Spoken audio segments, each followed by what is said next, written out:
Good morning, listeners and viewers. Welcome to Super Smarty Pants. Is that me? That's you, Ammar. Is it? What do you think about the new style? Look, cool man. I think everyone needs to actually checking on our video if there's a video there somewhere for our listeners to see because Ammar's just taken about 10, 12 years from his age. So you're looking what in the 30s, I would say. Late 30s, but still in the 30s. Yeah, that's very kind. Oh, it's Thanks very very much. short, man. It's very short. Christmas card. Oh, did you Christmas, go and see a different Christmas stylist or card. something? Or What? did you go and see like a different stylist? No. I went to Turkey, got my hair done, got a teeth done. Turkey hair, Turkey teeth. No. Um, yeah, actually, I'll have to give it a go. He does it like this every single time. I then just style it differently. But if it does all the things that you suggested, it does. No, I think it looks really smart. You know, it's nice when you're able. Filter. I think it's a filter. Let me turn the filter off. Anyway, sorry, you were going to say, Jeff, when you what? No, I think when you have when you got experts that sometimes they can see things and they're good at what they do and they make suggestions. So look, let's do a little bit of a slight change. I think it's quite nice. Yeah, that's very kind. Um, very kind. No, it's exactly the same guy I've been going to forever. He was on the West Road and then moved up to here. So he's like 5 doors down. So it's Oh, incredibly brilliant! handy. Yeah, And yeah. then because I can send him a message and say, oh, any chance you can come in a little bit earlier? Because he's always busy. And he always then comes in a little bit earlier just for me and the small independent businesses. I think it's critical that we support them. Um, and then in answer to your question, um, we go for an annual lunch. Obviously, I send you the invite every single year. You just don't bother coming. I never Um, get from anywhere these days. You're just rolling with the big dogs now, man. Back in the day, I remember used to invite us to all of their events, and now I'm just like living on scraps.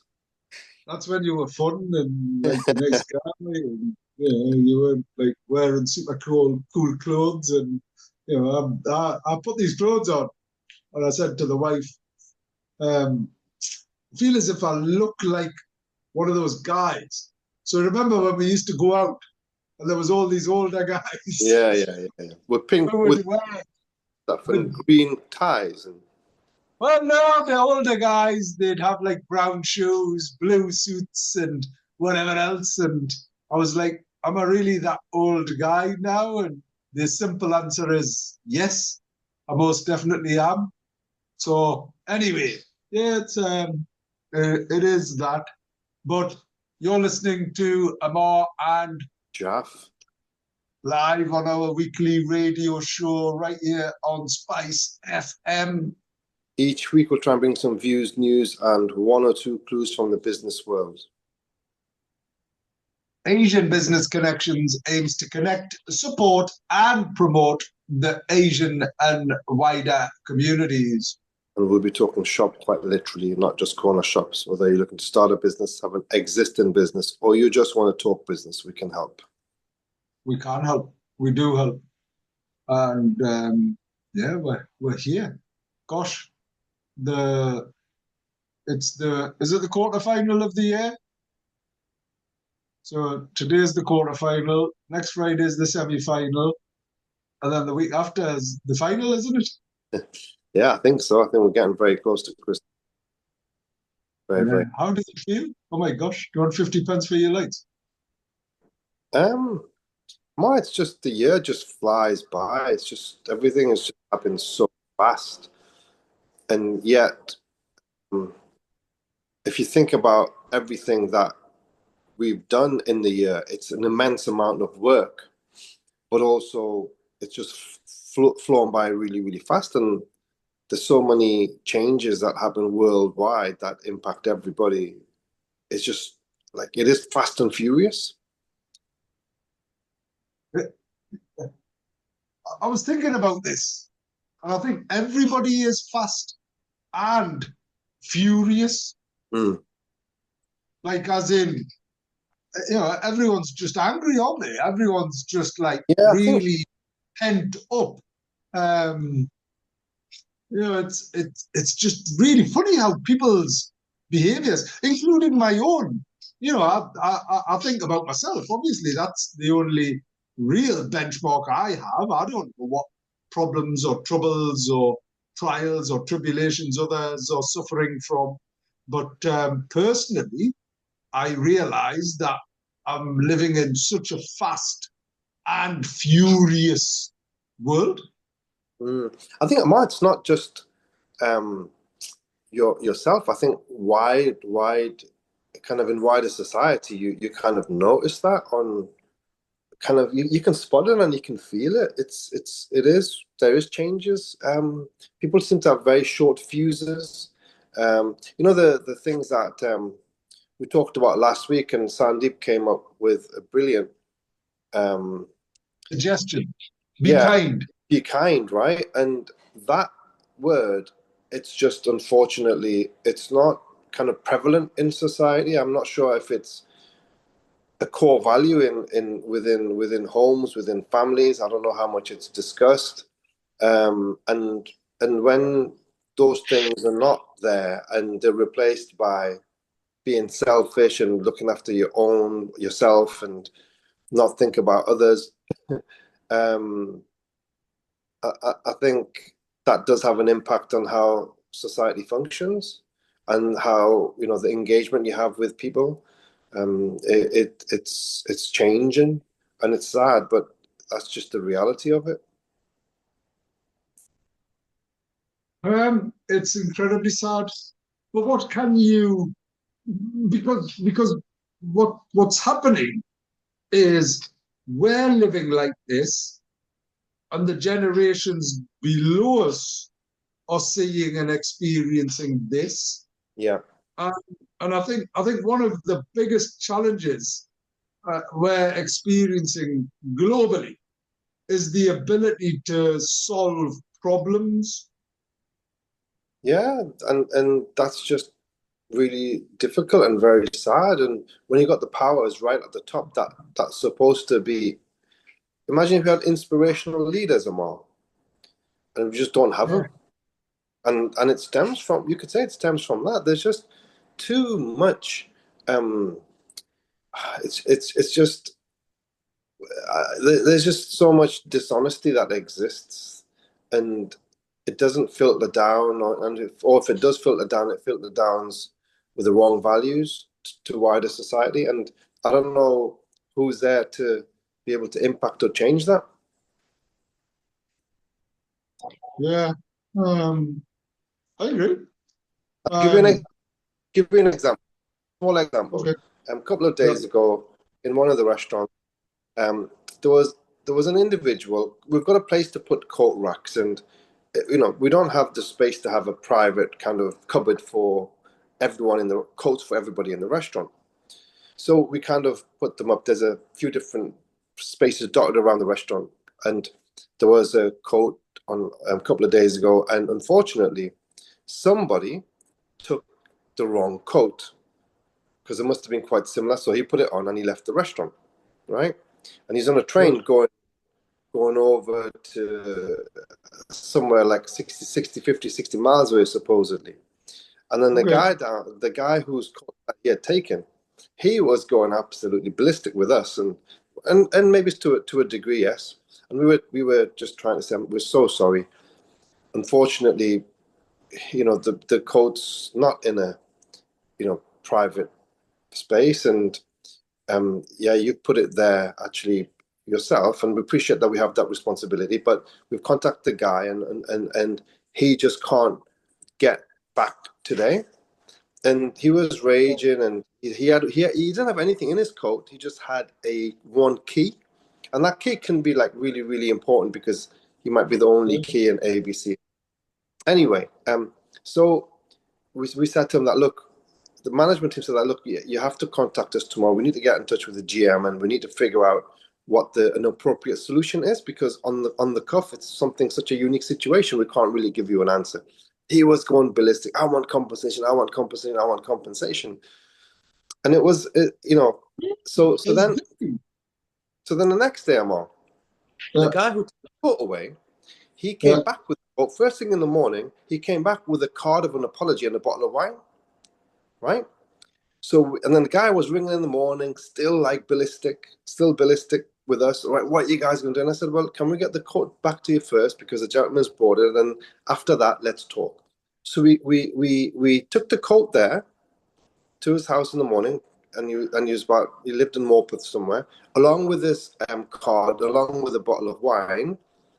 And as soon as he got the card, the wine, he was completely changed, and he became calm, because the act of kindness from the other person just completely calmed him down. And then he was not fighting us for compensation. He was not, he was just a changed human being, and we didn't have to do anything for him, because our service was to obviously take the coat over to him, which was 20, 25 miles away, and organize the mishap that had happened. So I guess what do? We just have to continue to be as kind as we possibly can be, because I think if we can maintain that on a grassroots community level, and detach ourselves from what's happening right at the top, because they're not demonstrating any of that to us. But I think we have to take the onus upon ourselves, and that's the only thing that I could say on that point.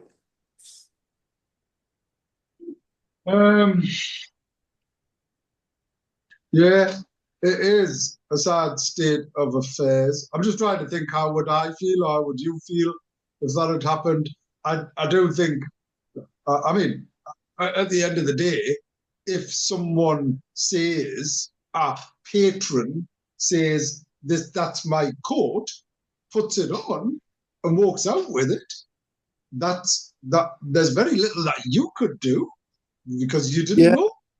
I mean, it happened within our environment, so there's an element of responsibility. Okay, but I think, well, immediately immediately, you need to have a sign or something that says, kindly note that any property, like lots of organizations, including hotels and whatever else, we take no responsibility for your goods or your property whilst in our domain. That's clearly a process thing. Which is a bit sad, but I think now it's appropriate. And then obviously you need to just introduce you don't know what you don't know. So until you've ever experienced a problem, you can try and prepare for everything, right? But until you've experienced a problem, you can't then put necessarily a process in place for everything. But it's interesting, your point, because aside from all of that, it is an act of kindness, isn't it? As in, I even now, I still, feel, compelled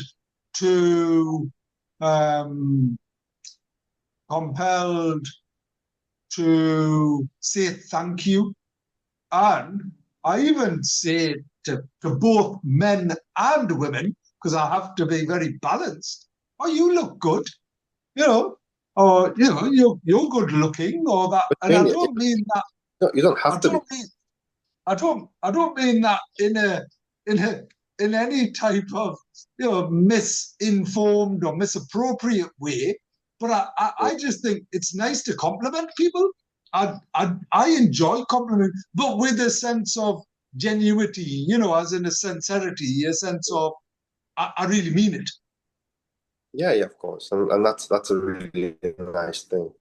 It does make a difference somehow when you do get a little compliment, because I think I don't know, the compliments start to diminish as you get older. I think is that a good interpretation? So I I think think people are just, I mean, I am a Victor Meldrew, but I've been that forever, right? I've always had one foot in the grave type of person. I am.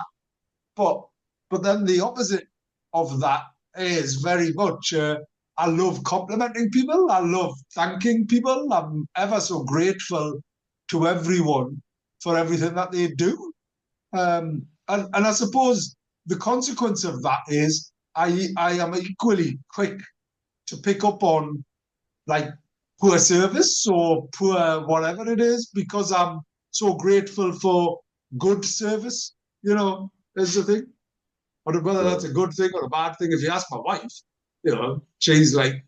she's constantly telling me off for like pointing things out. But actually, interestingly, she never says, "Oh, that was nice of you to compliment that person," which I try and do. Or maybe I don't do it with her. Maybe I just do it separate. I don't know. Anyway, it's Friday the 12th of the 12th. It's funny, isn't it? 12th of the 12th. mm, And it's big when day. I looked at that number, I was like, yeah. Anyway, what's happening with the football, Jeff? It's a bit frustrating, isn't it, Ammar? We've actually, if we could have held on to the leads in the games that we were in, we would have been so much further up the table, both in Premier League and the Champions League. I think the draw against Bayer Leverkusen was a really terrible draw because if we did manage to hold on and win, Ammar, we would have been sixth in the table. And we would have Yeah. had that golden opportunity to stay in the top eight and avoid the knockout stage.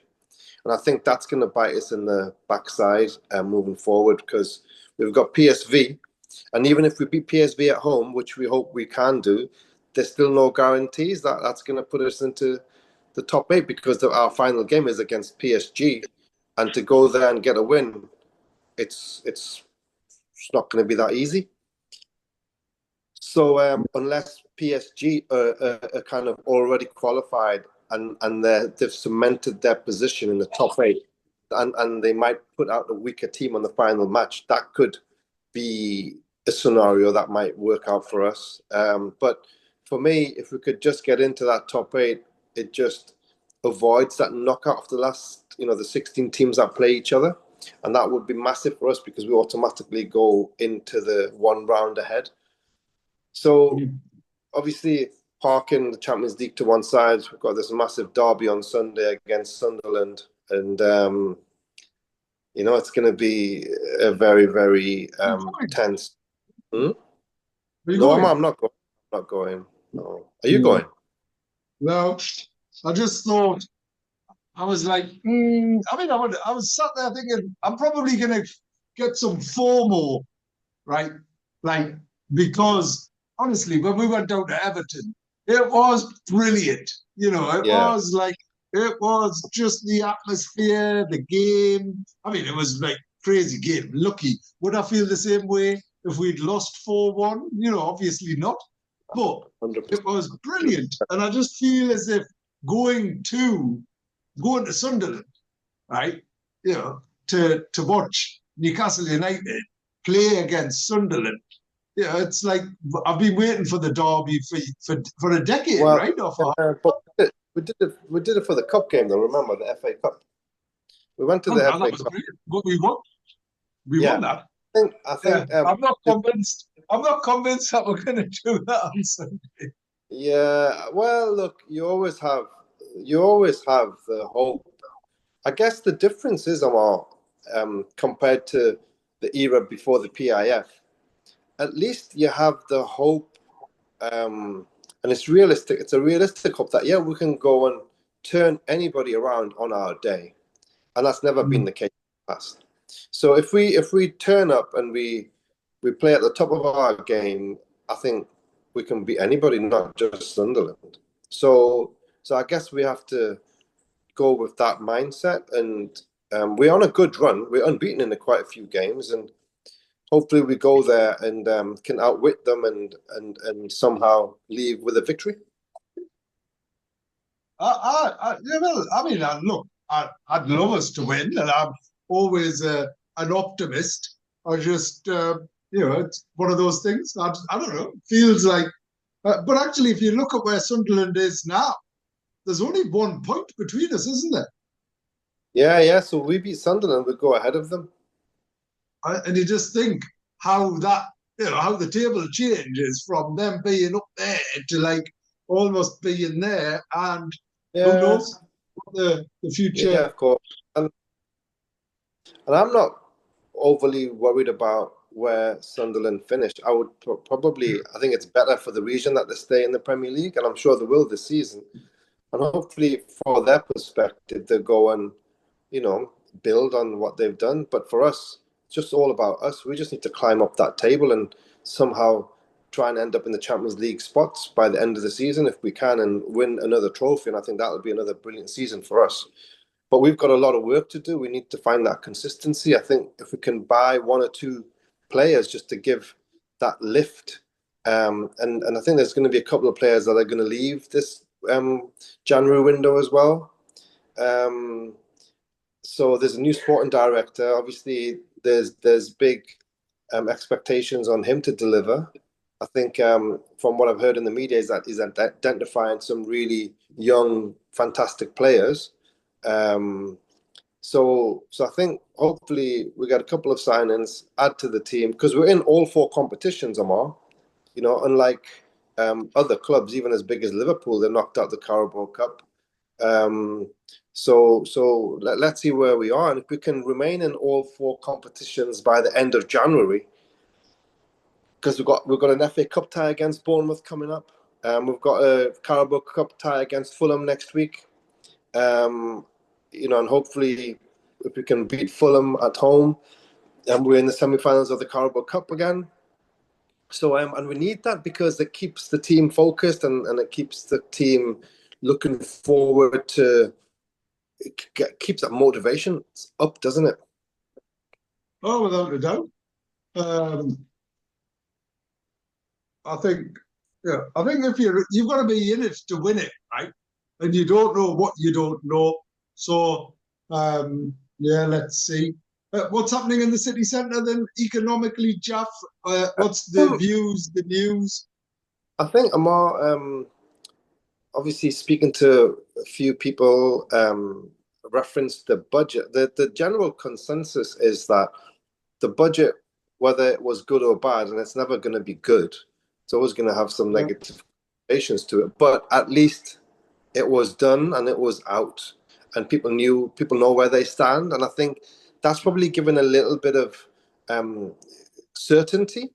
And I think people are thinking now there's a bit more certainty. Let's go out and make the most of what's left in the year. We can see people and the parties are in, and the city is quite vibrant. The shopping's busy, so we can feel something a little bit more like a Christmas that we used to have. So there's certainly definitely it's a lot busier. Um, but there's only, like you said, there's only going to be a couple of weeks left. You know, on the when you're getting towards Christmas, everything does drastically die down. Mm. Yeah, it does. So sorry, just to be clear, it's picked up. You're doing okay. It I think the feels like, city centre seems busy and there's a bit of vibrancy there, more for sure. well, because there wasn't, was there? As No, in, I would say even like 2-3 weeks ago, it wasn't nothing not like what we've had over the years. uh, yeah, yeah. I Yeah, it's in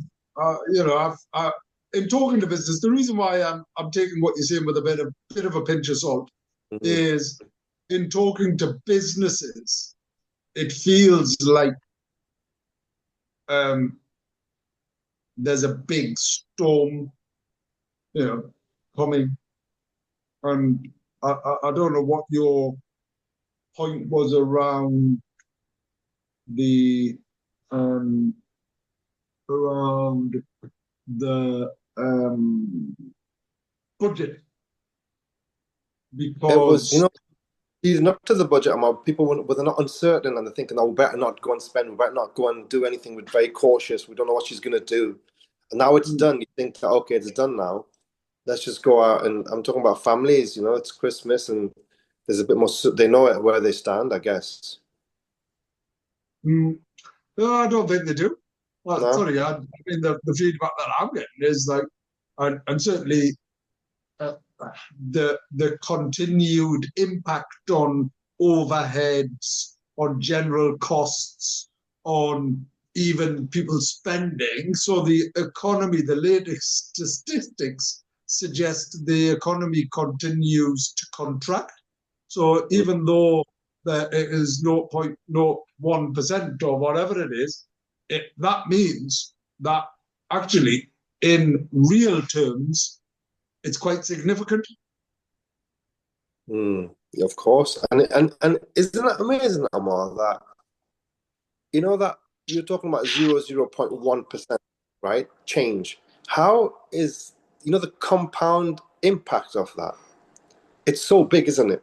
Even if your mortgage goes up by Massive. but Massive. like I don't think the public get it. I don't fully get it myself. If the mortgage goes up by like 1%, why is the real value increase of just 1% so massive? Because it's compound rated, like if you add 1%, and I just to put it, I one of the things that I encourage and one of the things that I was trying to get across to you and Sandy was last week was what one thing are you going to change? What one thing are you going to do? Because if you change one thing every single day, and if you do one thing every single day, brilliant. This is amazing. Elizabeth's come in, and I was like, I thought there was a ghost walking down the corridor, and it wasn't, and it isn't. But Elizabeth kindly came in and got me hot water as I was sat there, gagging for a drink, as they say. So the point around 1% or one thing is quite simply that if you change one thing every single day, right? If you change one thing, one simple thing, you get up 1 minute earlier, you go to bed 1 minute earlier, you thank someone one time more, whatever it is, you eat one less sweet, right? It doesn't feel like a hard thing to do, does it? No, it doesn't.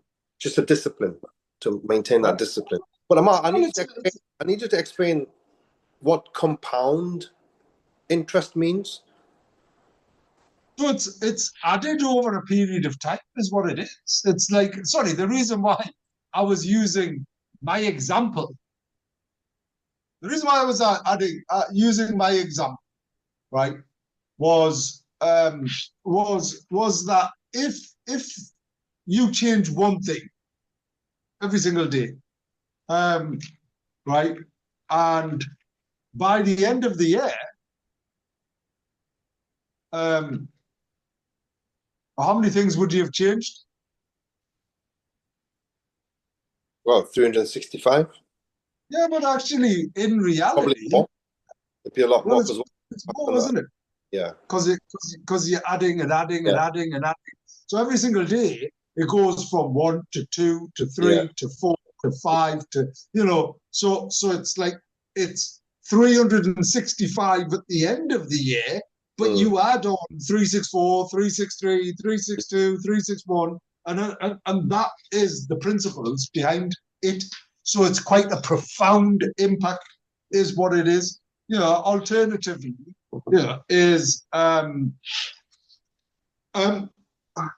alternatively, it's like the first year. So imagine you invest £1,000 at 5%, right? Mm-hmm. Mm-hmm.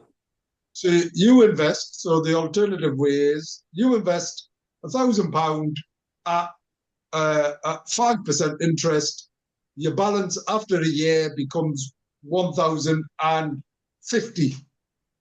But in year two, the interest earned is 52.5 rather than another 50, isn't it? Because the interest is earned on 1,050. Yeah. So it's exactly the same principles on it might go up 1%, but the impact of that is amplified over the period of however long. Yeah. So I mean, it's the point of it is, and just to be clear, what I was saying, Jalf, was it's the economy that has shrunk. Not interest rates have gone up, but it's the economy that has shrunk.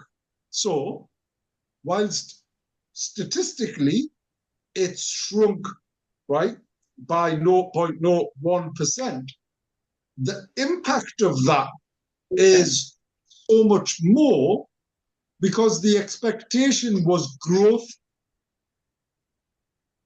right? So in real terms, it's probably gone, that's a real term impact of like 10%.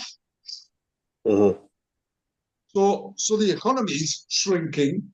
And I believe the tipping point is it's something like 0.07% or whatever, or if it shrinks even by whatever over a 3-month period, that means we are in a recession.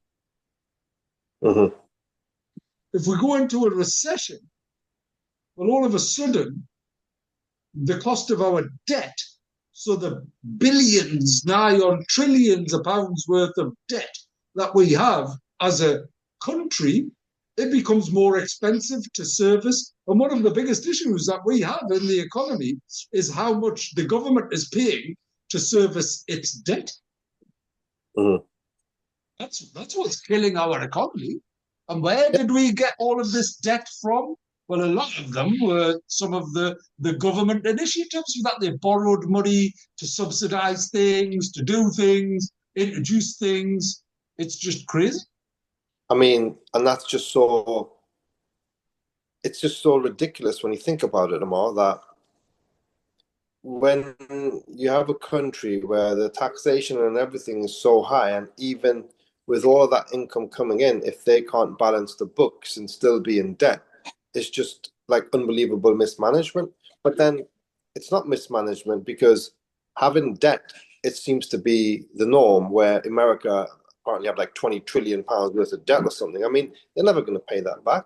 So and it's similarly to Britain. How come the debt just keeps on getting bigger and bigger and bigger and bigger? It doesn't make any sense, does it?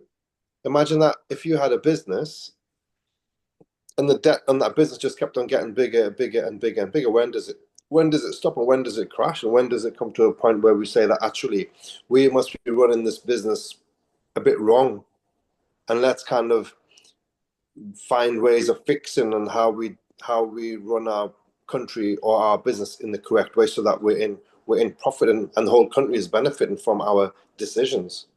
It's just to me, I'm a bit baffled as to how every single country, it's all about how much national debt do they have. Why should any of the countries have national debt? I agree. I think it comes down to the money man not making the interest that is so important and fundamental to their models. Yeah. And I think the system, Ammar, it's when you think about it just as a layman, the system of the financial system, the monetary system, it just doesn't make any sense whatsoever. I mean, I read something on the video the other day, and they were talking about, capitalism. It's about capitalizing, isn't it? Like, let's say they said that under no circumstances should anyone capitalize from medicine, for example. Because imagine that you're capitalizing from one's poor health. Ethically, you're in a really kind of conflictual position, because on the one hand, you want to make money because you're capitalizing from that person's health. But then do you really want to give them a solution? Because if you do, then you're not going to make any money from that individual anymore. And is that why medicine and certain industries should never be allowed to be capitalistic? And I think your healthcare is one of them. Yeah, and it's interesting, right? Because it's like, I was looking at someone's LinkedIn post about the inefficiencies that exist within the NHS, and it's quite sad, right? Someone had got a call saying, sorry, appointment's been cancelled for Monday. Actually, we can rearrange it and do this and whatever else. And they got 3 separate letters. Now, all of those things cost, and that could be happening to millions of people, is what it would be. Yeah. And you just think these simple things that should be addressed by now. It's just crazy. It's just crazy. So I think your point is right. As in there are broader influences, challenges, and all of that. But it's hard times is what it is. I might have to swap my computer thing because I forgot my charger and I didn't want to have to go back. So I'm going to just very quickly, rapidly change on to my iPad that I share and on. So bear with me 2 seconds whilst I do that. You will have to.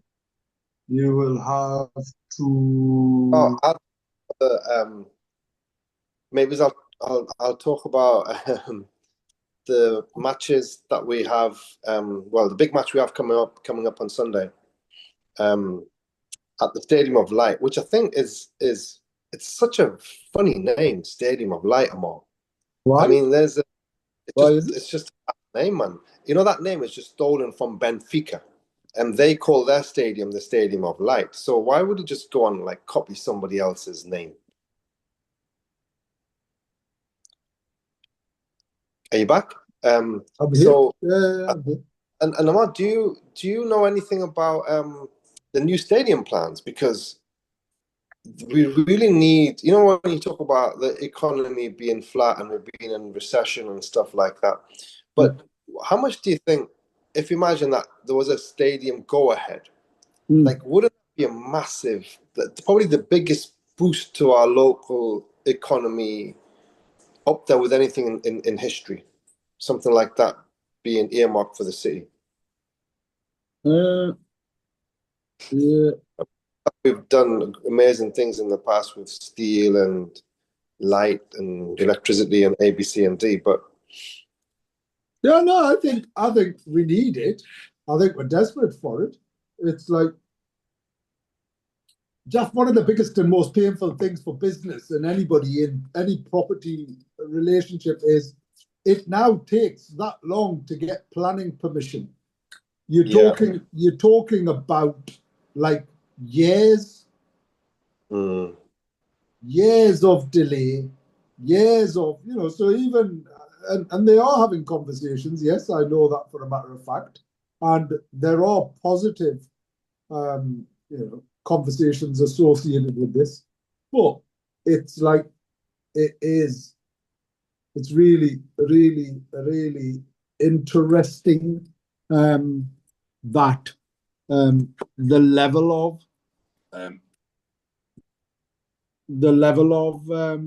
sorry, I'm just pulling everything out of my laptop to conserve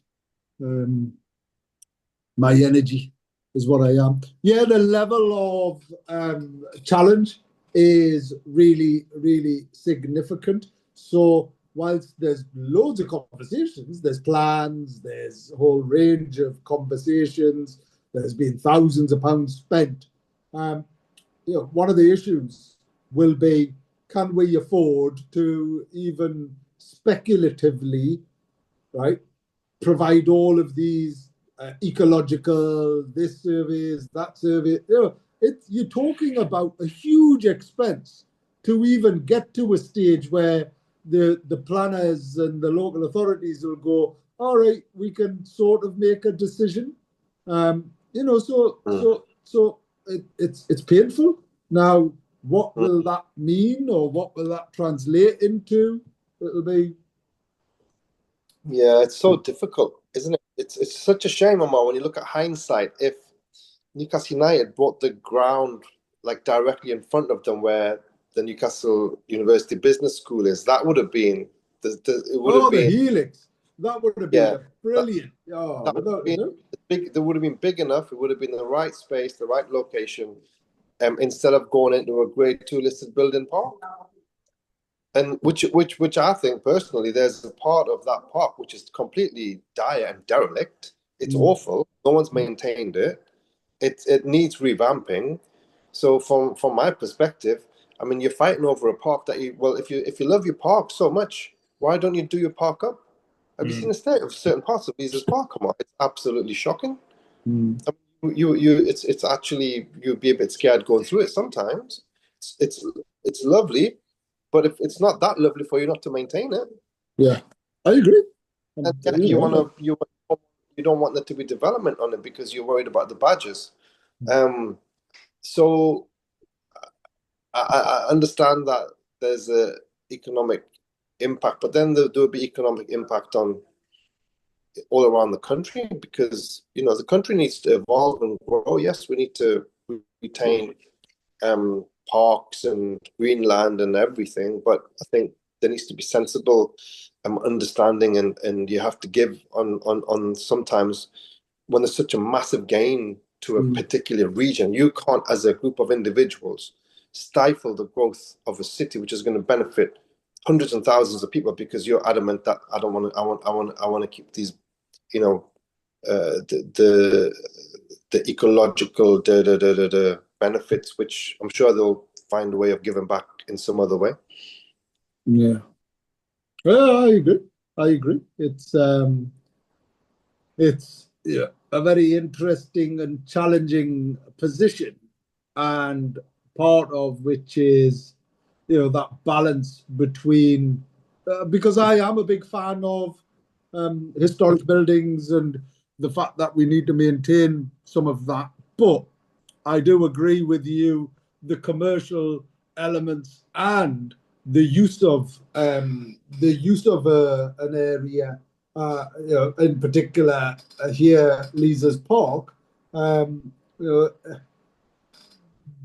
We should look at what is the value, and I don't mean just financial.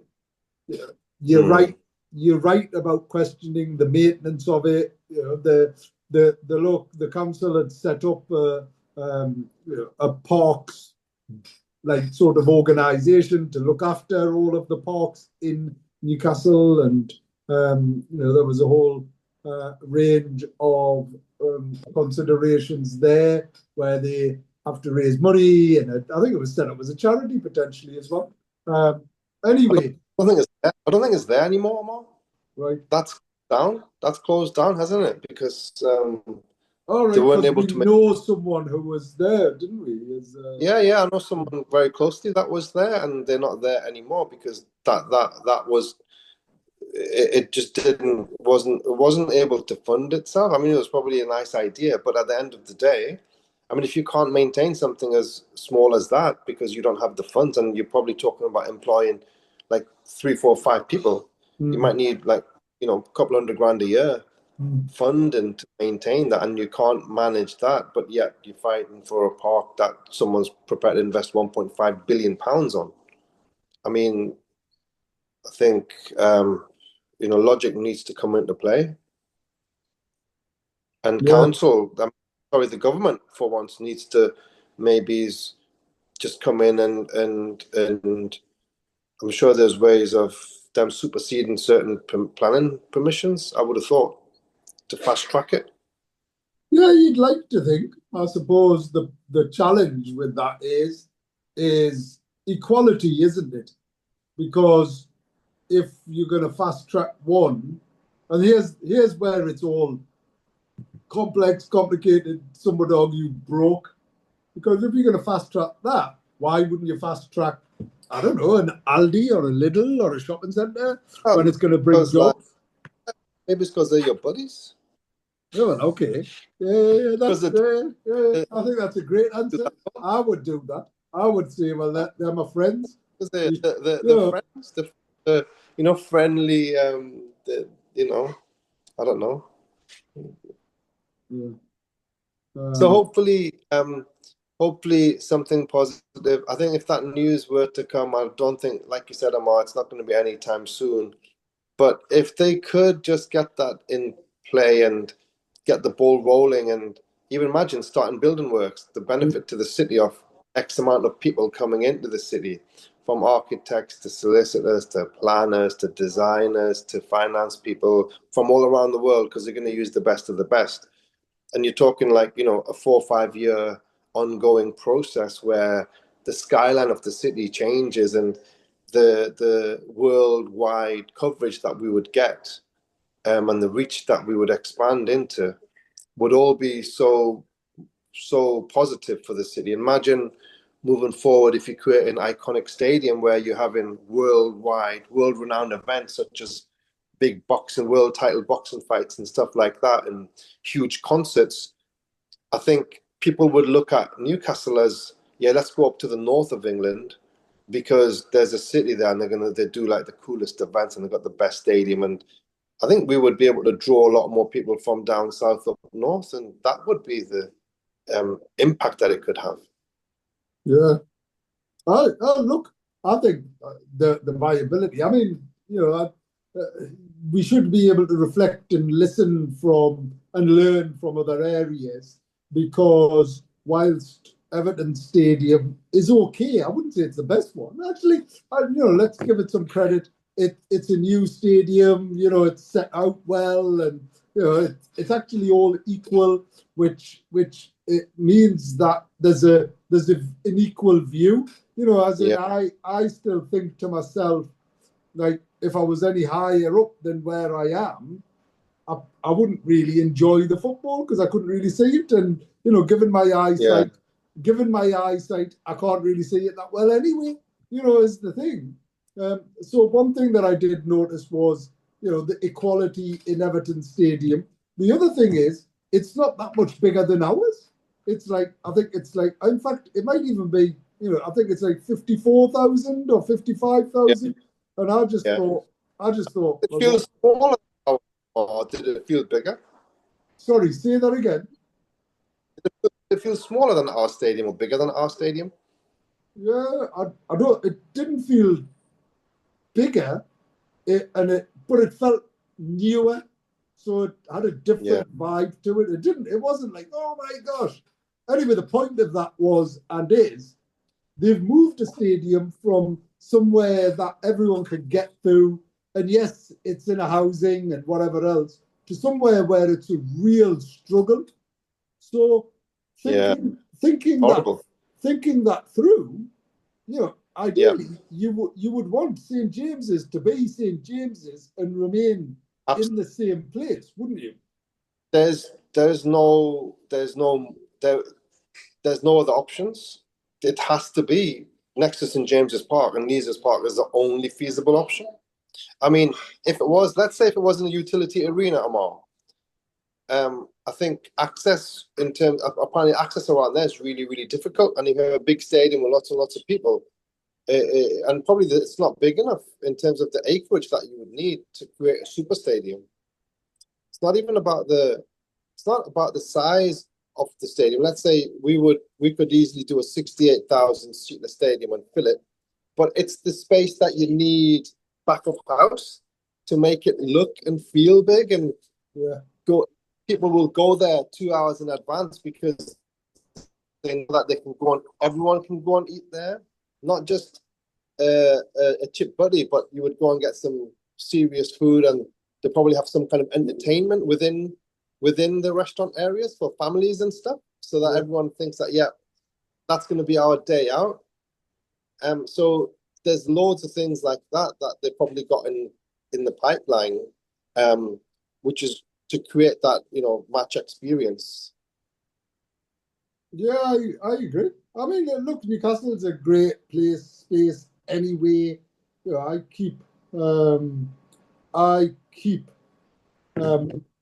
highlighting to people, come here, right, and experience what Newcastle has. And I'm not just talking about the football, although that's a significant element of it. But even, look, I was in Teesside. I'll tell you what, Jeff, like Middlesbrough, Linthorpe Road, went to Manjaro's, there's lots of other restaurants. In fact, there are so many restaurants on that Linthorpe Road and, the various main roads. I actually stayed in Middlesbrough overnight on Wednesday night as well. It was a peculiar experience, but it was all right. But we went out for some food, and there was no space in the restaurant. It was it was really, really busy. Why am I saying this? Because as I'm traveling, and I'm traveling more and more across the region, and it doesn't matter what you think or say or where your football loyalties are, I think it's great that the region has such a vibrant community with positive, passionate people, right? And if you go to Sunderland, Jeff, when was the last time you went to Sunderland? Oh no, man, it smells, man, in Sunderland. Don't be cheeky. No, long time ago. Long time ago. I haven't been for a while. Okay. Last time I went to Sunderland was in the match, when we went to the match. Okay. I've not been since. So if you look at the developments, if you look at the investment, look at the shiny buildings, look at the cultural offer, right? Yes, there still is a disconnect. And there is a disconnect between, the wider communities, and, there isn't the level of cohesion that there could or should be. But you could argue the same wherever within the UK, to be honest.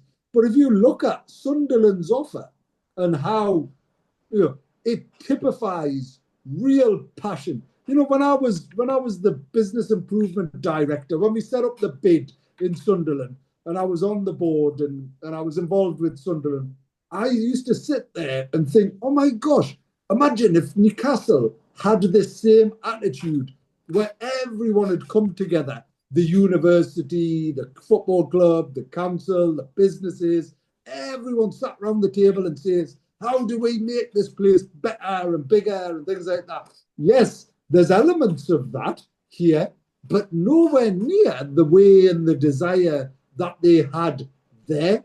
And that really, really pleasantly surprised me, is what it done. So for me, we need to get more people to come and experience the Northeast and the whole of the Northeast. There's some great spaces, places, and I know every single time I've brought anyone to the Northeast, they've gone, this is brilliant. What a lovely place. I didn't realize it was this or that, or, and people just don't know. And that's where there's a big opportunity. Anyway, we're coming up to the end of the show. We will be hosting a very Christmas special with our Christmas jumpers.